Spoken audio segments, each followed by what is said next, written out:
Энергетики проводят реконструкцию линий в 17-м квартале города Якутска. О ходе работы расскажет наш корреспондент Анастасия Кобызева.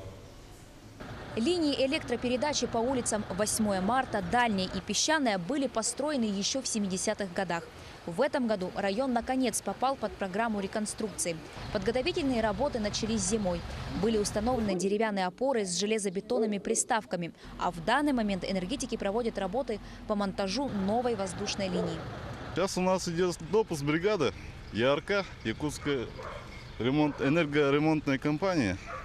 Они осуществляют сейчас перевод нагрузки на новую линию. Так, мы сейчас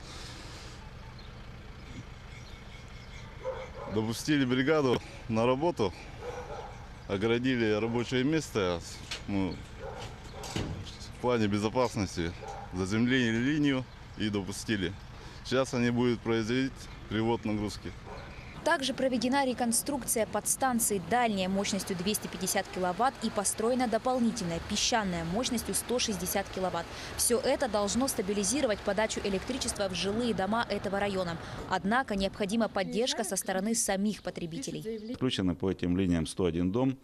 На текущий момент мы переключили уже 55 домов и еще предстоит остаток переключить. Поэтому я обращаюсь к собственникам, жителям домов, для того, чтобы обеспечили доступ к электроустановкам в этих домах для переключения на новые линии электропередач. Помимо этого, после подключения на новую линию жильцам необходимо подойти в приемную Центрального района электрических сетей Якутскэнерго для оформления технических условий. Нужно предоставить следующие документы. Копии документов, подтверждающих право собственности, копия адресной справки, контактные данные собственника объекта, копия ранее выданных справок и актов, техусловия, акт раздела границ, акт об осуществлении технологического присоединения.